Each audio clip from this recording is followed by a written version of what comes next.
The Polish-Soviet War was one of the most important conflicts in Europe after the First World War. It decided the future of Eastern Europe and stopped the spread of Soviet power into Central Europe. Although it is less well known than many other wars, its consequences shaped the continent for decades. Some background. At the end of World War I in 1918, Europe was in chaos. Large empires such as the German Empire, the Austro-Hungarian Empire, and the Russian Empire had collapsed. After more than 120 years of being divided between its neighbors, Poland finally regained its independence. However, its eastern borders were unclear, and many territories were claimed by both Poland and Soviet Russia.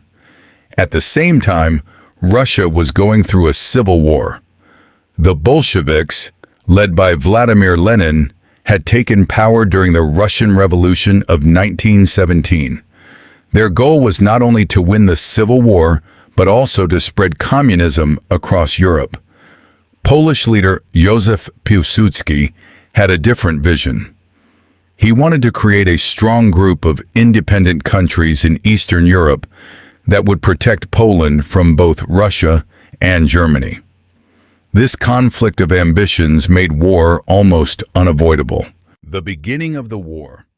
Fighting began in early 1919 as both sides moved into territories that had no clear government after the collapse of the Russian Empire.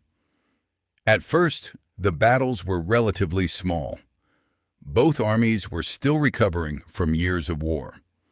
But over time, the conflict grew into a full-scale war. By 1920, Poland decided to launch a major offensive together with Ukrainian forces. Their goal was to secure Ukraine as an independent state and weaken Soviet influence. In May 1920, Polish troops captured Kiev with little resistance. However, this victory did not last long. The Soviet counter-attack.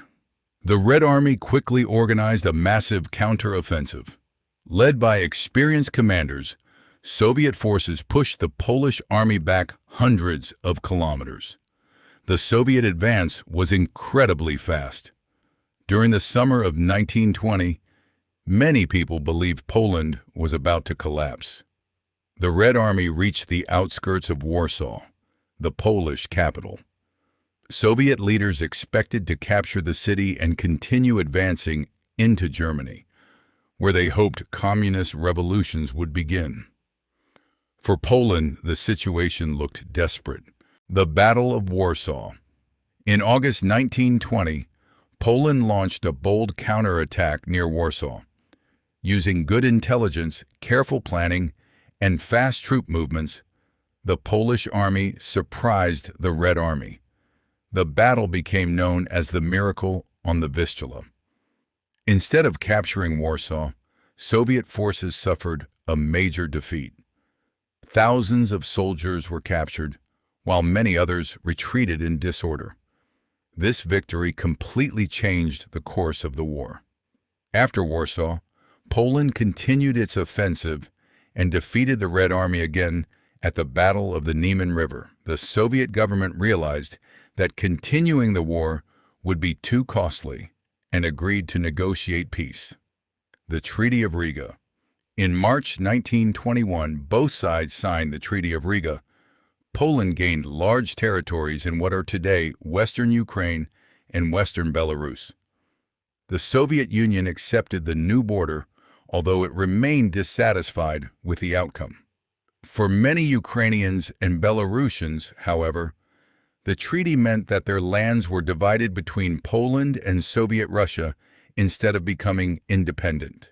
Conclusion. The Polish-Soviet War was more than just a border conflict. It was a struggle between two very different visions for the future of Eastern Europe. Poland fought to defend its newly regained independence, while Soviet Russia hoped to expand the communist revolution into the rest of Europe. Although often overlooked, the war had a lasting impact on European history. The outcome influenced international politics for decades and remains an important chapter in the history of both Poland and Eastern Europe.